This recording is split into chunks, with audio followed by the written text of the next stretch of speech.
थेट जाऊयात राज्य महिला आयोगाच्या अध्यक्षा रुपाली चाकणकर बोलतात। शनिवारी दुपारी राज्य महिला आयोगाला प्राजक्ता माळी यांचा तक्रार अर्ज आला।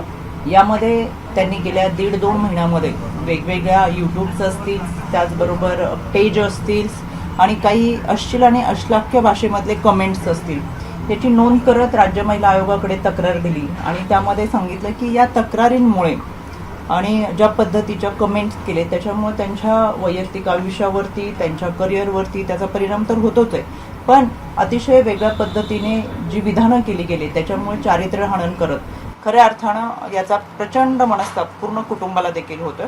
आणि याचबरोबर गेल्या काही दिवसापूर्वी बीडमध्ये आमदार सुरेश धस यांनी सुद्धा जाहीररित्या वक्तव्य केलं होतं आणि त्यामुळे त्यांचं वक्तव्य आल्यानंतर हजारो पोस्ट आणि वेगवेगळ्या यूट्यूब चॅनल्सने केलेल्या बातम्या ह्या अतिशय वेदनादायक आहेत आणि त्या चारित्र्य हनन करणाऱ्या, बदनाम करणाऱ्या आहेत आणि त्या अनुषंगाने राज्य महिला आयोगाने त्याची दखल घ्यावी आणि त्यावर कारवाई करावी, अशा स्वरूपाचा तक्रार अर्ज हा राज्य महिला आयोगाला प्राप्त झाला होता। यामध्ये 2 दिवसाच्या कालावधीमध्ये संबंधित आमच्या आयोगाचे वकील आणि त्यामधील तज्ज्ञ यांनी सर्व शहानिशा करून हा अर्ज आज दुपारी मुंबई पोलीस आयुक्त यांच्या कार्यालयाला पाठवलेला आहे। त्याचबरोबर त्याची एक प्रत बीड पोलीस अधीक्षक व सायबर क्राईम यांना देखील पाठवलेला आहे। सायबरच्या माध्यमातून त्यांच्यावरती केले गेलेल्या अश्लील आणि अश्लाघ्य विधानांची चाचपणी व्हावी आणि त्यावरती कारवाई व्हावी। राज्य महिला आयोग आणि मुंबई पोलीस आयुक्तांना पत्राद्वारे निर्देश दिलेले आहेत। संबंधित तक्रार अर्जाची आणि घटनेची चौकशी करावी आणि त्या अनुषंगाने कारवाई करून केलेल्या कार्यवाहीचा वस्तुस्थितीदर्शक अहवाल हा राज्य महिला आयोगाला सादर करावा।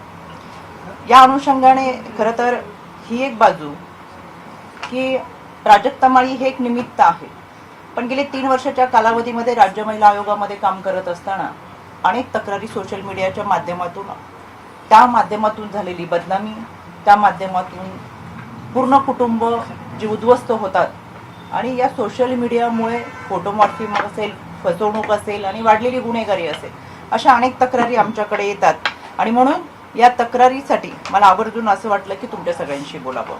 महाराष्ट्रामध्ये वर्किंग वुमनची संख्या ही जवळजवळ 35% आहे। या वर्किंग वुमेनना खरं तर कामाच्या ठिकाणी सुरक्षितता मिळावी म्हणून IC कमिटीच्या माध्यमातून आम्ही प्रभावी उपाययोजना राबवतोय, पण अजूनही फारसं यश त्यामध्ये मिळालेलं नाही आहे। कारण की IC कमिटी जरी केली तरी तिकडे तक्रार नोंद करणं आणि कामाच्या ठिकाणीच आपण तक्रार नोंदवल्यानंतर संबंधित व्यक्तींकडून आपल्याला परत जास्त त्रास होईल किंवा काम बंद होईल आणि अशा अनेक प्रश्न संबंधित महिलांना असतात। त्याच्यामुळे तक्रार करण्यासाठी फारशा महिला पुढे येत नाही, तरीसुद्धा आम्ही आयोगाला तक्रार करावी असं आवर्जून सांगतो। भारतरत्न डॉक्टर बाबासाहेब आंबेडकरांनी तुम्हाला मला माणूस म्हणून जगण्याचा अधिकार दिला, घटना दिली आणि संविधान दिलं आणि वेगवेगळ्या क्षेत्रामध्ये महिला उच्च पदावर बसून सर्व ठिकाणी कार्यरत राहिल्या। पण हे काम करत असताना एक गोष्ट प्रकर्षाने जाणवली, ती म्हणजे या सायबरच्या माध्यमातून, सोशल मीडियाच्या माध्यमातून महिलांचं होणारं चारित्र्य हनन, होणारी बदनामी आणि यामुळे वाढलेल्या तक्रारी। NCRBच्या अहवालानुसार एकट्या मुंबईमध्ये 60% सायबर गुन्हेगारी वाढलेली आहे। 2021 मध्ये 2883 गुन्ह्यांची नोंद झाली, तर 2022 मध्ये 4724 गुन्ह्यांची नोंद झाली। खरं तर सोशल मीडियाच्या माध्यमातून एखाद्या कुटुंबाचे, एखाद्या व्यक्तीचे, त्या महिलेचे फोटो मॉर्फ केले जातात आणि त्यामध्ये अश्लील व अश्लाघ्य पोस्ट करून TRP वाढावा, व्ह्यूअर्स वाढावे म्हणून वेगवेगळ्या पद्धतीचे कॅप्शन देऊन कमेंट्स वाढाव्यात, यासाठी वेगवेगळ्या यूट्यूबच्या पोस्टच्या माध्यमातून प्रयत्न केला जातो। पण या सगळ्यांमध्ये संबंधित व्यक्तीचं कुटुंब असेल, संबंधित महिला असेल, यांच्या कुटुंबावरती तर परिणाम होतोच, चारित्र्य हनन करत त्यांची बदनामी होती, यामुळे आलेलं नैराश्य असेल आणि यामध्ये वाढलेल्या आत्महत्येच्या घटना सुद्धा मोठ्या प्रमाणात आहेत। अनेक अशा आत्महत्येच्या घटना घडलेल्या आहेत आणि त्याच्या तक्रारी सुद्धा आमच्याकडे आलेल्या आहेत। त्याच्यामुळे या सगळ्यांवरती एक प्रकारचा अंकुश बसणं फार गरजेचं आहे। खरं तर अभिव्यक्ती स्वातंत्र्य म्हणजे काय? अभिव्यक्ती स्वातंत्र्य म्हणजे एक वैचारिक देवाणघेवाण असावी, एक विचार मांडला जावा आणि विचार मांडण्याचं स्वातंत्र्य तुम्हाला आहे। पण अभिव्यक्ती स्वातंत्र्य म्हणजे एखाद्या व्यक्तीचं चारित्र्य हनन करणं, बदनामी करणं, तिचं आयुष्य उद्ध्वस्त करणं, अश्लील आणि अश्लाघ्य पोस्ट आणि कमेंट करणं नव्हे।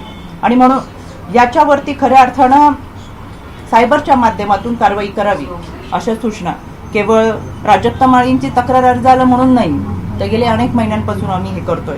आणि म्हणून मला असं वाटतं लोकशाहीच्या या व्यवस्थेमध्ये माध्यमं असलीच पाहिजेत. शेवटी माध्यमांचा आवाज हा सगळ्यांकडून जाणवलाच पाहिजे. पण डिजिटल माध्यमांमधून ज्या पद्धतीने कोणतीही नोंद नसलेली आणि अशा पद्धतीची जी यूट्यूब चॅनल निघालेले आहेत त्यांचे व्ह्यूअर्स वाढवण्यासाठी ते वाटेल तसे पोस्ट आणि कमेंट करतात. त्याच्यावरती निश्चितपणाने येत्या काळामध्ये आळा बसेल. सायबरच्या माध्यमातून त्यांच्यावर कडी नजर असेल आणि कारवाई केली जाईल. मला आवर्जून तुम्हाला काही फोटो या अनुषंगाने दाखवायचे. खरं तर मला हे फोटो दाखवताना या लोकांची काळजी देखील वाटते. मदन खामकर म्हणून आहेत, BSNL कोल्हापूर इथे उपमंडल अभियंता या पदावर त्यांनी काम केले. आता VRS घेतले. पण या व्यक्तीने आपल्या सोबत महिलेसोबत म्हणजे पत्नीचा फोटो असेल तो पोस्ट केलाय, पण अतिशय अश्लील आणि अश्लाघ्य अशी कमेंट केलेली आहे. मला आवर्जून का दाखवायचंय, कारण की या विकृत लोकांचे चेहरे समाजाला समजले पाहिजेत आणि विकृतीमुळं समाजामध्ये खऱ्या अर्थानं वासनाधंद लोकांचे सुळसुळाट झालेला आहे. यामध्ये दुसरी व्यक्ती आहे आशिष पवार, यांनी दिले मेरी बेटी मेरा अभिमान आणि स्वतःच्या मुलीबरोबरचा फोटो आहे. आता मुलीचा फोटो आहे म्हणून मी ते दाखवत नाही, पण यामध्ये ही व्यक्ती आहे. मला त्या मुलीची आता काळजी वाटते. अतिशय अश्लील अश्लाघ्य पोस्ट वाचू शकणार नाही अशा पद्धतीची पोस्ट आणि कमेंट या माणसाने केलेली आहे. आणि या मुलीसोबतचा फोटो असताना त्या मुलीला तिच्या परिवाराने आता या माणसापासून जपलं पाहिजे. मला त्या कुटुंबात असलेल्या मुलींची काळजी वाटते, त्या कुटुंबात असलेल्या बहिणींची काळजी वाटते, त्या कुटुंबाच्या जवळपास असलेल्या महिलांची काळजी वाटते. यामध्ये ॲडव्होकेट किशोर तळेकर हा बीड जिल्हा न्यायालयामध्ये वकील म्हणून काम करतो. यामध्ये स्वर्गीय बाळासाहेब ठाकरेंचा फोटो प्रोफाईलला वापरलाय आणि अतिशय अश्लील आणि अश्लाघ्य कमेंट त्यांनी त्या पोस्टवर केलेल्या आहेत. धनंजय ढेरे पाटील म्हणून आहे. हा माणूस करमाळ्याचा आहे. करमाळ्यात तिथे संबंधित राजकारणी व्यक्तीबरोबर त्याचा फोटो आहे. मला आवर्जून हे फोटो दाखवायचेत. हे फोटो प्रसिद्ध झाले पाहिजेत महाराष्ट्रात आणि त्यांना समजलं पाहिजे की आपण जी भाषा वापरतो त्याच्यामुळे कुटुंब उद्ध्वस्त होऊ शकतात. आता ही व्यक्ती जिथं राहते त्या भागातल्या महिलांची काळजी वाटते, म्हणून यांच्यावरती कारवाई होणं गरजेचं आहे. धनंजय ढेरे पाटील लिहिलेलं आहे सायबरच्या माध्यमातून कारवाई होईलच, पण हे चेहरे आता इथून पुढे यामध्ये गेल्या पाहिजेत. दीपक तायडे पाटील म्हणून आहे, संभाजीनगरची ही व्यक्ती आहे. त्यांचे कमेंट्स मी तुम्हाला दाखवू शकत नाही कारण की ते वाचण्यासारखेही नाहीयेत, पाहण्यासारखे नाहीयेत आणि आपल्या माध्यमांमधून इतरांनी वाचण्यासारखे नाहीयेत. ही दुर्दैवी गोष्ट आहे. पण हा दीपक तायडे पाटील म्हणजे ही एक थोडक्यात हे 4-5 नावं मी तुम्हाला दाखवली. ही विकृती आहे समाजामध्ये आणि दिवसेंदिवस ही विकृती वाढतीये. जन्मदाता बाप मुलीवर बलात्कार करतोय अशाही केसेस आमच्याकडे. या माध्यमातून खरं तर नात्याची वीण राहिलेली नाहीये. नातं कोणतं ते राहिलेलं नाही, आपल्यावर संस्कार कोणता तेही राहिलेलं नाही. घरामधल्या मुली सुरक्षित नाहीयेत, बहिणी सुरक्षित नाहीयेत, आया सुरक्षित नाहीयेत. पोलीस प्रशासन त्यांचं काम करेलच, पण ह्या विकृती जेव्हा अशा पद्धतीच्या टीका-टिप्पणी करतात, अशी पोस्ट करतात, फोटोमॉर्फ करतात, कमेंट्स करतात, त्यावेळेस खऱ्या अर्थानं हे स्वतःच्या कुटुंबाला सुद्धा त्या विकृतीच्या खाईत लोटतात. आज या माणसांनी ज्या पोस्ट केलेल्या आहेत त्यामध्ये त्यांच्या घरातल्या महिला भगिनी सुरक्षित राहतील का, हा एक प्रश्न मला चिंताजनक वाटतो. त्याच्यामुळे यांच्यावर तर कारवाई झालीच पाहिजे. शेवटी महाराष्ट्रातल्या महिला भगिनींना सुरक्षितता देणं याची जबाबदारी आमची आहे. अतिशय अश्लील अश्लाघ्य भाषेमधल्या या कमेंट आहेत त्या मी तुम्हाला दाखवू शकणार नाहीये. कदाचित त्या आपल्याला वाचताना फार वेदना होतील, पण ह्या विकृतीच्या विरोधात ही लढाई आहे. आणि म्हणून सायबरच्या माध्यमातून आता आम्ही सायबरला केवळ आत्ताच नाही, गेल्या अनेक महिन्यापासून आम्ही सायबर सुरक्षेच्या माध्यमातून काम करतोय आणि सायबरच्या माध्यमातून ज्या कमेंट्स आलेल्या आहेत, ज्या पोस्ट आलेत, ट्विटरवरती काही पोस्ट कमेंट आलेल्या आहेत, त्यांच्यावरती कारवाई होताना आणि त्याचा प्रभावी पडसाद उमटलेले तुम्हाला येत्या काही कालावधीमध्ये दिसतील. सायबरला देखील तशा पद्धतीच्या सूचना आम्ही दिलेल्या आहेत. यामुळे खऱ्या अर्थानं केंद्र शासनाने 1 जुलैपासून नवीन 3 कायदे आणले. भारतीय न्याय संहिता असेल, भारतीय न्याय संहितेच्या अंतर्गत प्रकरण 5 मध्ये विशेष करून महिला आणि बालकांसाठी विशेष सुरक्षेची तरतूद केलेली आहे आणि त्या अंतर्गत हे गुन्हे दाखल होतील. त्याच्यामुळे मला असं वाटतं की आपल्या माध्यमातून एक संदेश द्यावा. यामध्ये आपल्याकडून हा संदेश जात असताना सायबरच्या बाबत खरं तर 1930 हा सायबर सेलचा टोल फ्री क्रमांक आहे. माझी आपल्याला विनंती आहे, लोकशाहीचा चौथा स्तंभ म्हणून आपण काम करता. 1930 या क्रमांकावरती आपण आपली तक्रार नोंदवू शकता. सायबरला सुद्धा आपण आपली तक्रार देऊ शकता. त्याच्यामुळे ही जागरूकता आपल्या माध्यमातून हवी असं मला मनापासून वाटतं. तुमचे काही प्रश्न असतील तर जरूर विचार. सोशल मीडियाचा मुद्दा आहे म्हणून की आपला आधार कार्ड म्हणा किंवा पुरावा म्हणा ओळखीचा तो लिंक केल्याशिवाय सोशल मीडियावरती अकाउंट उघडता येऊ नये, यासाठी काही तुम्ही आयोगाच्या माध्यमातून त्या प्लॅटफॉर्मच्या संबंधानं बोलणार आहात का? ते सोपं पडेल, फेक अकाउंट निघणार नाहीत जेणेकरून. राज्य महिला आयोग हे देशातला पहिला आयोग असा आहे ज्यांनी फेसबुकच्या मेटा बरोबर टायअप करत ई सायबर सुरक्षेचा उपक्रम गेले 2-2.5 वर्षापासून राबवला. वेगवेगळ्या शाळा कॉलेजमध्ये जात आम्ही सायबर सुरक्षेच्या माध्यमातून जनजागृती करत असतो आणि जेणेकरून खऱ्या अर्थानं हे सायबर सुरक्षेचा जे अनेक प्रश्न निर्माण होतात ते या विद्यार्थ्यांपर्यंत पोहोचावं. उद्याच्या समाजाचं भवितव्य असलेल्या या तरुणाईला खऱ्या अर्थानं फायद्यांबरोबर त्याचे तोटे जे काय आहेत ते समजले तर कदाचित अनेक प्रश्न निर्माण होतात, ते निर्माण होणार नाही. याच्यासाठी आम्ही प्रयत्न करतोय आणि पुढच्या जानेवारीच्या पहिल्या आठवड्यामध्ये सायबर बरोबरची आमची एक बैठक आयोजित केलेली आहे. या संदर्भापासून बीडच्या संतोष देशमुखांचं हत्या प्रकरण जे आहे ते बरेच चर्चेमध्ये आहे. सुरेश दसांनी 2-4 अभिनेत्रींची नावं घेतली, त्याच्यामध्ये रश्मिका मंदाना असतील, त्याचबरोबर प्राजक्ता माळींचं सुद्धा नाव घेतलं. त्यांनी पत्रकार परिषद घेतली.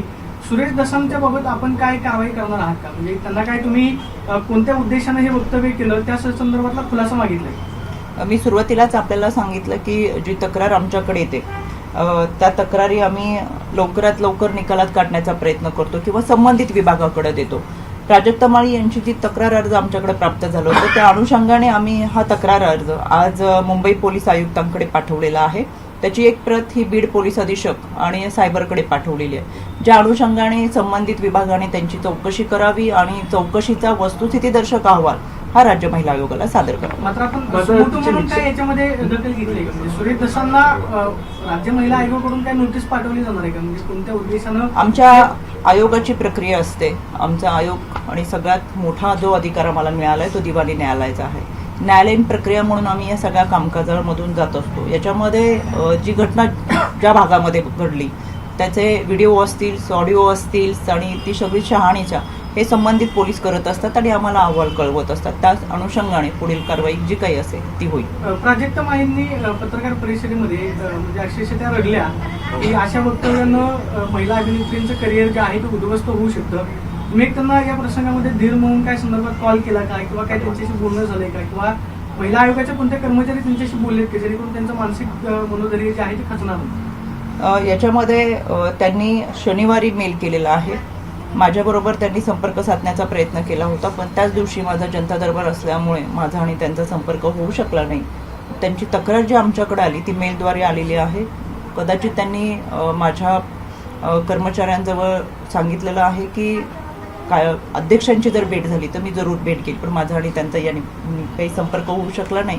पण झाला तर निश्चितपणाने मी त्यांच्याशी बोलतो. धस यांचं जे वक्तव्य आहे ते तुम्हाला कसं पाहतं? त्या वक्तव्याकडे तुम्ही एक महिला आयोगाच्या अध्यक्ष म्हणून ते अवमानकारक वाटतं, काय वाटतं त्याच्यात? कोणतीही व्यक्ती एखादं वक्तव्य करत असेल तर त्याबद्दल त्या व्यक्तीकडे पाहण्याचा अँगल वेगवेगळ्या दृष्टिकोनातून वेगवेगळा असतो. यामध्ये समाजामध्ये कोणत्याही घटनेचे हे अनेक वैचारिक कांगारे असू शकतात.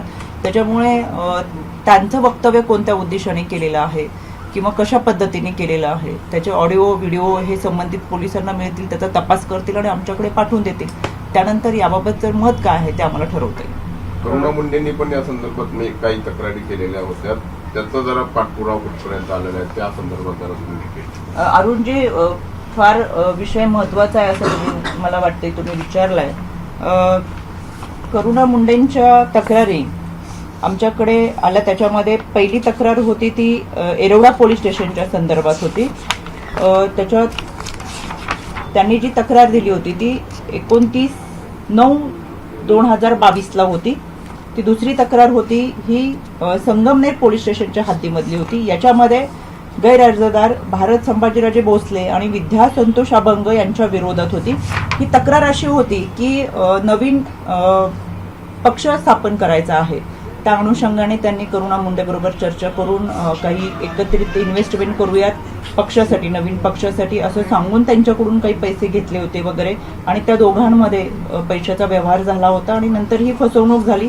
अशा संदर्भाची काही तक्रार होती, ती सुद्धा आम्ही तक्रार त्यांची घेतली आणि त्यांनी तक्रार दिल्यानंतर मी संबंधित संगमनेर पोलीस स्टेशनला तातडीने सूचना देऊन कारवाई करण्याचे निर्देश दिले होते. त्या अनुषंगाने ही तक्रार दाखल झाली होती. FIR नंबर 0725/22 संगमनेर पोलीस स्टेशननी संबंधित व्यक्तींवरती गुन्हा नोंद केला, कारवाई केली आणि पुढे त्यांना न्यायही मिळाला. आणि जी येरवडा पोलीस स्टेशनची तक्रार होती ती सुद्धा आम्ही वरिष्ठ पोलीस निरीक्षक येरवडा पोलीस स्टेशनला पाठवली. त्या संदर्भात सुद्धा त्यांनी त्यांची जी मागणी होती येरवडा पोलीस स्टेशनच्या संदर्भात तिथल्या घटनेच्या अनुषंगाने की त्यांच्यावर कोणीतरी अश्लील आणि अश्लाघ्य भाषेमध्ये व्हिडिओ करून व्हायरल केला होता, तर त्या संदर्भात सुद्धा त्या संबंधित व्यक्तीवरती कारवाई झाली होती. आणि म्हणून या दोन्ही केसेसच्या संदर्भात त्यांची कारवाई आपण त्यांना चांगला प्रतिसाद दिला आणि दोन्ही केसेसमध्ये त्यांना मदत झाली म्हणून त्यांनी स्वतः ही पोस्ट केली होती. माझ्या आयोग कार्यालयामध्ये येऊन त्यांनी मला पत्र दिलं आणि रुपालीताई जी का हाथ जोड़ के दिल से धन्यवाद, जो केस में दखल ली, आशा करती हूँ जल्द आप अगली कारवाई कर ले. म्हणजे ह्या अशा पद्धतीचं सुद्धा त्यांनी धन्यवादाची पोस्ट पाठवलेली आहे. त्याच्यामुळे आणि तिसरी केस त्यांची जी होती ती धनंजय मुंडेंच्या संदर्भातली होती. तर ती जी केस होती ती न्यायालयीन प्रक्रियेमध्ये होती. म्हणजे मी आयोगाला येण्यापूर्वीच त्यांची जी तिसरी केस होती ती न्यायालयीन प्रक्रियेमध्ये असल्यामुळे आम्ही स्वतः दिवाणी न्यायालय म्हणून काम करतो आणि न्यायालयामध्ये असलेल्या प्रकरणामध्ये आम्ही हस्तक्षेप करत नाही, कारण की एक न्यायालय दुसऱ्या न्यायालयाच्या संदर्भातली जे आहे त्याचा आम्ही आदर करत असतो. त्याच्यामुळे त्यांच्या ज्या तक्रारी आल्या त्या अनुषंगाने आम्ही या कारवाई केलेल्या आहेत. आता या निमित्ताने काही परत नवीन त्यांच्याकडे त्यांनी पण अलीकडे एक प्रेस कॉन्फरन्स किंवा मला वाटतं एक बाईट वगैरे दिला होता आणि तो धनंजय मुंडेंच्या संदर्भातला होता.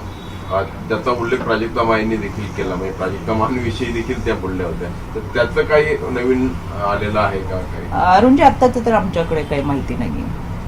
आम्ही आयोग म्हणून आमच्याकडे खूप तातडीने आम्ही सगळ्या गोष्टींवर कारवाई करत असतो. इथं लोकमतचे चॅनल आहेत त्यांना मी विशेष धन्यवाद देईन. लोकमतनीच आमची ह्या बातम्या आयोगाच्या माध्यमातून मला पाठवलेल्या आहेत. त्यांनी की आयोगाने दखल घेतल्यामुळे महाराष्ट्रातल्या DV केसेस किती कमी झालेल्या आहेत आणि त्याची दखल घेत DV केसेस असेल, भरोसा सेलच्या माध्यमातून केलेली कारवाई असेल आणि निकाली निघालेल्या केसेस आहेत त्याच्याबद्दल मी त्यांना धन्यवाद दिला. आम्ही कधी स्वतःची जाहिरात करत नाही किंवा आम्ही किती केसेस कमी केलेत, काय झालंय हे आम्ही सांगत नाही, काम करत राहतो. पण 2 दिवसापूर्वीच लोकमतनी हा अहवाल आयोगाचा सादर केला आणि खऱ्या अर्थानं आम्ही आतापर्यंत 3 वर्षामध्ये 30,755 तक्रारी प्राप्त झाल्या होत्या. त्यापैकी 30,347 तक्रारी आम्ही निकालात काढलेल्या आहेत. 408 ह्या कारवाईसाठी होत्या, पण हा अहवाल ऑक्टोबर 2024चा आहे, म्हणजे 2 महिन्यामध्ये या सुद्धा निकालात निघालेत. मला एक समाधान आहे, आमच्याकडे आलेल्या तक्रारी आम्ही निकालात काढतोय. जरी महाराष्ट्रामध्ये कोणाला काही तक्रारी असतील, अडचणी असतील, काही असे प्रसंग असतील त्याच्याबाबत आयोगाला जरूर तक्रार दाखल करा. पण त्या तक्रारी व्हॉट्सअपवर पाठवले की बऱ्याच जणांना वाटतं की आपली तक्रार मिळाली, पण असं न होता आपण ती सविस्तर मेलवरती आमच्या पाठवावी. आयोगाचा टोल फ्री क्रमांक 155-209 आहे, त्यावर पाठवावी. MSCW महिला आयोग @gmail.com आहे, त्याच्यावरती पाठवावी, जेणेकरून त्या तक्रारी आमच्यापर्यंत पोहोचतात आणि आम्ही त्या निकाली काढू शकतो. पुण्यातला एक कॅफे आहे, हाय स्ट्रीट कॅफे म्हणून, त्यांनी 31st साठी जे पासेस दिलेले आहेत त्याच्यामध्ये किट दिलेले, त्यांनी काय काय वस्तू त्याच्यामध्ये दिल्या, त्याचं कंडोमचं पाकिट सुद्धा त्याच्यामध्ये दिलेलं आहे. याच्यावर आता काँग्रेसने आक्षेप घेतलेला आहे, पोलीस आयुक्तांनी तक्रार सुद्धा दिलेली आहे. तर खरंच पुण्यासारख्या शहराला अशा पद्धतीने जे देणं हे योग्य आहे का? महिला आयोगाकडून याची काय दखल घेतली जाईल? आपल्याकडून ही माहिती मला समजते, पण असं काही असेल तर ते चुकीचं आहे. विद्येचं माहेरघर असलेल्या पुण्यामध्ये जर अशा घटना घडत असेल तर निश्चितपणे त्याचा निषेधही करते आणि अशा घडू नये याच्यासाठी आयोगाच्या वतीनं देखील आम्ही संबंधितांना सूचना देऊ. राजकीय म्हणजे आयोगाचा प्रश्न, आज मला असं वाटतंय की आयोग म्हणून मी तुमच्या समोर बसलेली आहे आणि आयोगाच्या माध्यमातून माझ्यासाठी हे विषय फार महत्त्वाचे होते, कारण की 2022 पर्यंत सोशल मीडियावरती केलेल्या अश्लील अश्लाघ्य कमेंट्स, त्या माध्यमातून झालेली कुटुंबाची बदनामी, झालेले कुटुंब उद्ध्वस्त झालेले कुटुंब, खालवलेली मानसिक स्थिती, आलेलं नैराश्य आणि यामुळे झालेल्या आत्महत्यांची संख्या ही 22,000 आहे. त्याच्यामुळे महाराष्ट्र शिवशाहू फुले आंबेडकरांच्या पुरोगामी महाराष्ट्रामध्ये अशा पद्धतीची जर चिखलफेक होत असेल तर ती कुठेतरी थांबली पाहिजे. म्हणून मला आपल्या सगळ्यांना या माध्यमातून विनंती करायची, लोकशाहीचा 4था स्तंभ म्हणून फार आदराने आम्ही सगळेजण तुमच्याकडे पाहतो. तुमचा आवाज हा वाजलाच पाहिजे, पण तो आवाज वाजत असताना खऱ्या अर्थानं चुकीच्या काही घटना घडत असतात तर त्याच्या विरोधात सुद्धा आवाज वाजला पाहिजे, जेणेकरून समाजामध्ये घडणाऱ्या चुकीच्या घटनांना आळा घालण्यासाठी तुमचा फार मोठा वाटा असणार आहे आणि तो तुम्ही निश्चितपणाने राबवताल असं मला वाटतं की हाच नवीन वर्षाचा कदाचित आपला संकल्प असावा की जो फुकट यूट्यूब चॅनल सुरू झालेले आहेत आणि पेज सुरू केलेले आहेत त्याच्यावरचा जो सुळसुळाट आहे, जो नंगानाद चालू आहे तो येत्या काळात थांबेलच. त्याच्यासाठी आम्ही देखील प्रभावी माध्यमांमधून प्रयत्न करतोय, सूचना देखील दिलेल्या आहेत सायबरला आणि ही कारवाई येत्या काळामध्ये झालेली सुद्धा आपल्याला दिसेल. सोशल फक्त चॅनल्स असतात की त्यामध्ये काही राजकीय पेज असतात जे फेक्स असतात किंवा इतर पण पेजेस असतात त्यांच्यावर पण होणार. मला तुम्ही हा प्रश्न विचारला, माझ्याकडे आता मला हे खरं सांगायला हे वाटते, पण अशा पद्धतीचे अनेक अकाउंट आम्ही काढलेले आहेत, सायबरकडूनच आलेले आहेत आणि त्याचे लोकेशन वगैरे सगळे डिटेक्ट झालेले आहेत, ते कारवाई होतीये, सगळी प्रोसेस सुरू आहे. पण सर्वाधिक मी गेल्या काही दिवसापूर्वी बोलले होते, आताही परत मी रिपीट करते, तुतारी गटाच्या रोहित पवारांनी ज्या पद्धतीने हे सायबरच्या लोकांचं म्हणजे एक अशा पद्धतीने ट्रोल आर्मी उभारलेली आहे आणि सर्वाधिक कमेंट अश्लील आणि अश्लाघ्य कमेंट करणाऱ्यांमध्ये संख्या त्यांची आहे. त्याच्यामुळे या पक्षाच्या लोकांनी खरं तर महाराष्ट्र सुरक्षित नाही म्हणणाऱ्यांनी स्वतःचे पदाधिकारी, त्यांचा सोशल मीडियाचा जो सरचिटणीस आहे त्याच्यावरती 4 सायबरचे गुन्हे दाखल आहेत. त्यांचा नगरचा मुरकुटे म्हणून आहे, त्याच्यावर 4 वर्ष लैंगिक अत्याचार केले म्हणून आता ते अटकेची कारवाई सुरू आहे. ते आहे स्वतः बरोबर फिरत असताना काही लोक ते घेऊन फिरतात, त्यांच्याबरोबर अनेक सायबरचे गुन्हे दाखल आहेत. अशी लोक यांच्या पक्षामध्ये आहेत आणि याच्यामुळे खऱ्या अर्थानं यांनी यांच्याच लोकांवरती जर कारवाई केली, त्यांना समज दिली, त्यांना पदावरून निलंबित केलं आणि खऱ्या अर्थानं कायद्याच्या चौकटीतून यांच्यावरतीच गुन्हे नोंदवले गेले तर निम्मा महाराष्ट्र सुरक्षित होईल. म्हणून असे काही पक्ष आहेत त्याच्यामध्ये प्राधान्यक्रमाने तुतारी गट आहे, जे अतिशय पेज ट्रोल आर्मी म्हणजे पेमेंटवरती चालणारी लोक त्यांच्या आहेत आणि त्यांच्याच एका माणसाने सगळी माहिती माझ्यापर्यंत दिली. अश्लील आणि अश्लाघ्य भाषेमध्ये कमेंट करा अशा सूचना त्यांच्याकडून संबंधितांना आहेत. त्याच्यामुळे याला देखील थोड्या कालावधीमध्ये लगाम बसेलच, त्या दृष्टिकोनातून कारवाई सुरूच आहे. सायबर आता नवीन वर्षामध्ये खरा सुरक्षित आणि हा महाराष्ट्र करण्यासाठीचा प्रयत्न करेलच, पण अशा पद्धतीचे जे काही पक्ष काम करतात त्यांचा मी जाहीररित्या निषेध करते. तुमच्या पक्षाच्या संध्या सोनवणे आहेत, त्यांची सुद्धा काल सीआयडी चौकशी झालेली आहे, ज्या युवती प्रदेशाध्यक्ष आहेत तुमच्या पक्षाच्या. याच्या संदर्भात आमचे वरिष्ठ काय आहेत ते आपल्याशी बोलतील. थँक्यू. तर प्राजक्ता माळीबाबतचा अर्ज पोलिसांना पाठवल्याचं रुपाली चाकणकर म्हणाल्या. एबीपी माझा, उघडा डोळे बघा नीट.